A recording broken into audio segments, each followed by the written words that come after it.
Syederalun insiden teror granat ke rumah calon gubernur Aceh Bustami Hamzah alias Ombus pada Senin 2 September 2024 pagi menjadi topik hangat di Aceh hingga ke level nasional.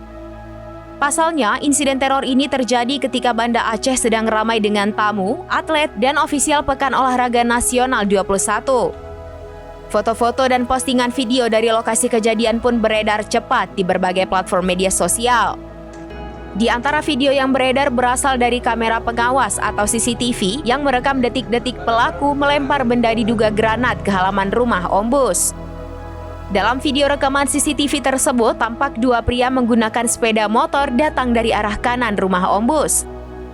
Setibanya di depan pintu masuk rumah, pelaku yang duduk di belakang langsung melemparkan benda diduga granat ke dalam pekarangan rumah tersebut.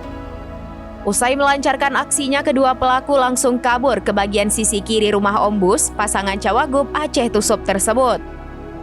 Saat kejadian sendiri diketahui calon gubernur Aceh Bustami Hamzah sedang tidak berada di rumah tersebut.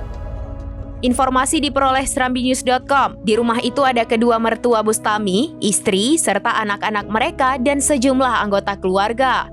Tidak ada laporan korban jiwa dalam insiden tersebut. Kapolresta Banda Aceh Kombes Fahmi Irwan Ramli melalui Kasat Reskrim Kompol Fadilah Aditya Pratama mengatakan saat ini pihaknya masih melakukan pendalaman terhadap dua pelaku tersebut. Dia mengatakan peristiwa teror itu terjadi sekitar pukul 5:15 waktu Indonesia bagian Barat. Di TKP, polisi menemukan pen pemicu granat dan beberapa barang bukti lain yang saat ini sedang diteliti oleh tim Jibom Brimopolda Aceh dan tim Densus.